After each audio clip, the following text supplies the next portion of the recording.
Allahu Allahu Allahu Allah. Buka bagi setiap insan beriman yang sudah balik. Paham?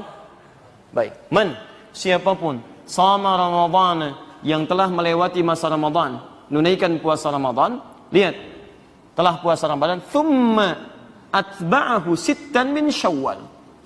Kemudian setelah itu dia ikutkan puasa ini, awas hati-hati, Ramadan ini dengan menunaikan puasa 6 hari di bulan Syawal.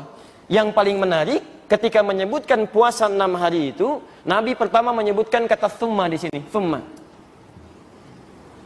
Nabi tidak menyebutkan fa, tidak menyebutkan waw. Ingat, kalau Nabi menyebutkan fa begini, fa, man sama Ramadhana fa atba'ahu, maka artinya itu langsung gak ada jeda. Setelah selesai Ramadan, besoknya langsung puasa. Artinya apa yang terjadi? Artinya tanggal 1 Syawal itu sudah puasa. Jelas? Baik, fokus sampai sini. Kalau menggunakan wawu, maka di sini ada jeda. Tapi jedanya terbatas, tidak panjang. Mungkin 1 hari, 2 hari pasca Ramadan, ya jadi silahkan tunaikan. Hari pertama tidak puasa, hari kedua tidak puasa, jeda ketiga baru puasa. Itu kalau menggunakan wawu. Jelas? Tapi kalau menggunakan thumma, itu artinya jeda panjang yang memberikan kemudahan. Ilustrasinya begini, dhahaba Ahmad ila Jami' al-Ihsan fa Ali. Ahmad pergi ke Masjid Al-Ihsan, lalu Ali pakai fa, Ahmad masuk, Ali masuk. Pakai wawu, Ahmad masuk, Ali jeda sebentar masuk. Tapi kalau pakai thumma, Ali santai aja, begitu Ahmad masuk, mau masuk silahkan, mau jeda silahkan, mau agak panjang silahkan. Itu thumma namanya. Paham? Jadi jedanya agak panjang. Perhatikan, yang ingin saya sampaikan adalah Nabi itu kalau menggunakan kata, memilih kata, diksinya itu pasti fasih sesuai dengan konteksnya. Pasti itu. Dan Nabi sendiri mengatakan, ana afsahul Arab, saya orang Arab yang paling fasih. Dan orang Arab fasih itu mustahil memilih diksi kata yang tidak sesuai dengan konteks. Nah, sekarang kalau kita kembalikan ke sini, teman-teman sekalian, lebih fokus lagi. Lihat, ada fa, ada wawu, ada thumma. Nabi menggunakan yang ini, afsahul Arab. Orang Arab yang paling fasih. Masya Allah, ini menunjukkan jeda penunaiannya itu diberikan kelonggaran oleh Nabi SAW dari sejak awal Syawal sampai dengan akhirnya. Silahkan. Tapi menariknya, ketika tidak menggunakan wawu, artinya jeda itu tidak dimulai langsung di hari pertama. Makanya tafsir Nabi di hadis yang lain, itu tidak dibenarkan puasa di hari pertama di bulan Syawal, dan hukumnya haram. Karena pada saat itu kita diminta untuk berbuka dan di situ. Jadi hari pertama di bulan Syawal tidak ada puasa, tapi bisa dimulai dari hari kedua, hari ketiga, dan hari ke-30-nya. Jelas di sini? Di penggunaan kata thumma, menunjukkan ada jeda yang cukup panjang, bisa kita pilih sesuai dengan kenyamanannya. Baik, sekarang misal, kemarin Ramadannya berapa hari? 29 hari, biar cepat ya. Baik, kalau sebelumnya 29, berarti bulan setelahnya berapa? Kalau tidak tahu katakan. Baik, jangan ngarang, tidak ada hijriah 31 hari, tidak ada. Hijriah itu kalau tidak 29 pasti 30. Ya, kalau tidak 29 pasti 30. Makanya ibu usulkan bu kepada para suami mendapatkan bulanannya itu pakai hijriah aja, jangan pakai masehi. Insya Allah lebih cepat. Baik. Nah, karena Ramadannya 29, Syawalnya insya Allah 30 hari. Jelas ya? Nah, ini 30. Jadi kalau kita perhatikan, silahkan terbentang dari tanggal 2 sampai tanggal 30. Ustadz tahu dari mana kita bisa pilih 6 hari di antara jeda ini dalam rentang waktu yang sangat terbentang luas. Hebatnya lagi, Nabi mengatakan senyaman-nyamannya menggunakan huruf min di sini. Lihat sini. Fokus.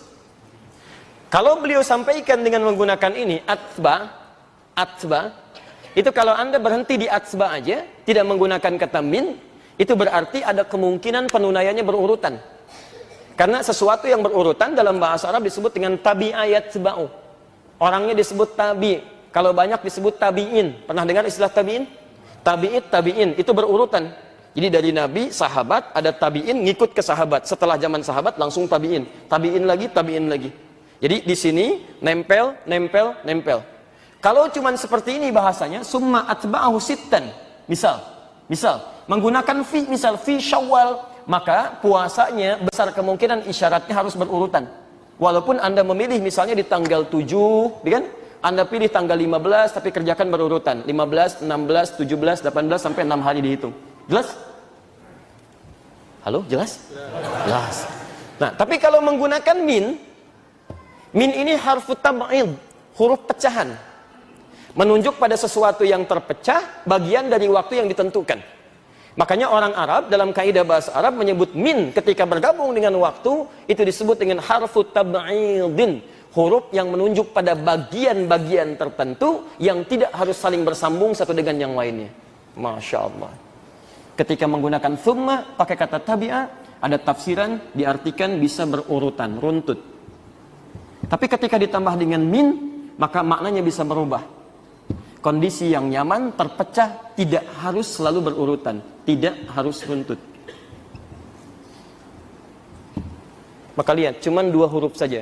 Nabi mengatakan, silahkan Anda puasa 6 hari di bulan Syawal, senyamannya dari tanggal 2 sampai tanggal 30, yang mau runtut, silahkan. Yang tidak bisa berurutan, mangga, silahkan. Ada huruf min di sini. Jelas? Jadi penunaian puasa di bulan Syawal berdasar isyarat lughawiyah, petunjuk dari bahasa Nabi, itu bisa ditunaikan yang penting 6 hari, mau berurutan silahkan, mau tidak ada masalah. Yang penting berapa hari? Nah, jelas sampai sini? Alhamdulillah. Jadi yang berurutan benar, yang tidak berurutan benar, yang salah? Oh, belum tentu, karena hukumnya sunnah. Anda jangan ngarang hukum sendiri. Awas, hukum puasa ini sunnah. Sunnah itu dikerjakan berpahala. Kalau ada yang nggak mampu, berarti tidak ada masalah. Dia tidak bersalah. Nabi aja tidak menganggap bersalah. Kenapa Anda menghukum salah? Anda siapa sebetulnya? Ya? Awas, jangan ngarang sekali lagi. Kalau tidak tahu, katakan. Nah, itu. Baik. Luar biasa hari ini. Baru hari pertama, sudah memvonis salah. Awas. Baik. Jadi yang berurutan benar, yang tidak berurutan benar, yang salah? Oh, tidak ada yang salah. Sudah berubah, pemirsa sudah berubah sekarang ya. Baik. Yuk kita kembalikan. Fokus. Jadi kita sudah temukan bahwa kalau disebutkan puasa Syawal, maka yang dimaksud adalah puasa berapa? 6 hari. 6 hari ini dilakukan di tanggal berapa? 2. Alternatifnya bisa sampai dengan akhir Syawal, tanggal 30, 29 atau 30, bergantung jumlah harinya. Baik, boleh nggak dikerjakan berurutan? Boleh. Kalau tidak sanggup berurutan? Boleh apa? Tidak berurutan, ya. Boleh tidak berurutan, runtut dikerjakan. Ini poinnya. Ini persamaannya. Paham sampai sini? Baik. Nah, sekarang kita teruskan dulu. Kita teruskan. Bapak dan Ibu sekalian, sekarang persoalannya, teruskan bagian kedua. Kalau saya bisa mengerjakan ini, alhamdulillah selesai 6 hari. Perhatikan, Masya Allah anugerahnya kata Nabi, ini spesial. Anda bisa tunaikan puasa Ramadan plus 6 hari ini, lihat ujungnya. Apa yang diberikan?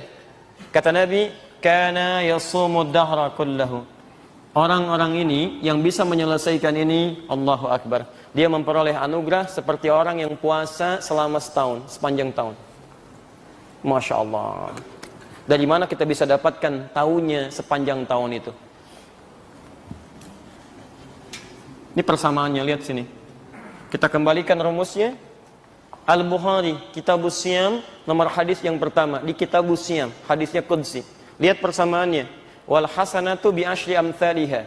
Setiap orang mengerjakan satu kebaikan, maka dia berpeluang mendapatkan pahala minimal 10 kali lipat. Rumus Qur'annya di Al-An'am, man jaa bil hasanati falahu asyru amthaliha. Siapa yang mendatangkan satu kebaikan, maka rumusnya berapa? Minimal 10. Jadi setiap ada satu kebaikan, berapa penilaian minimalnya? 10. Selalu minimal 10. Ini 10 itu paling minimal. Satu kebaikan lawan 10. Kecuali Al-Quran. Kalau Al-Quran bukan satu ayat, satu hurufnya, tapi 10 juga. Hadis riwayat At-Tirmidzi nomor hadis 2910. Man qara'a harfan min kitabillah, siapa yang baca satu huruf dari kitabullah, falahu asyru hasanat, dia dapat padanan 10 kebaikan. Jadi kalau amalan lain tuntas dikerjakan poinnya 10 minimal, kalau Al-Quran bukan tuntas ya, tapi setiap hurufnya. Maka rugi kalau sehari Anda nggak baca Quran, itu rugi. Anda kehilangan pahala. Anda kehilangan pahala banyak di situ. Jelas? Ya. Kembalikan ke sini. Kalau Anda puasa Ramadan, misal Ramadan 29 sampai 30 hari. Kita ambil yang genapnya sajalah 30. Kalau Anda bisa tunaikan 30 hari misalnya, kalikan 10 berapa? 300, Masya Allah. Tambah puasa 6 hari di bulan Syawal. 6 hari, 6. Kali 10 berapa? 60, Masya Allah. 300 tambah 60? 360. Kata Nabi, 360 seperti halnya puasa selama setahun. Setahun berapa hari? Hijriahnya 353 hari. Jadi benar kata Nabi? Antum tunaikan puasa tambah Syawal, ini lihat 360. Seperti halnya puasa dalam setahun. Paham? Pahalanya bukan antum selama setahun puasa, pahalanya senilai dengan seperti orang setahun puasa. Paham sampai sini? Baik, jadi teman-teman sekalian, ini ada banyak pahala yang luar biasa disebutkan oleh Nabi dan cuman setahun sekali. Spesial. Jadi kalau antum gak dapat tahun ini, antum mesti menunggu tahun depan. Itu pun kalau hidup. Jadi kalau antum belum yakin tahun depan bisa hidup, sekarang ada kesempatan, kenapa tunggu tahun depan? Ayo sekarang siapkan. Sekarang siapkan. Allah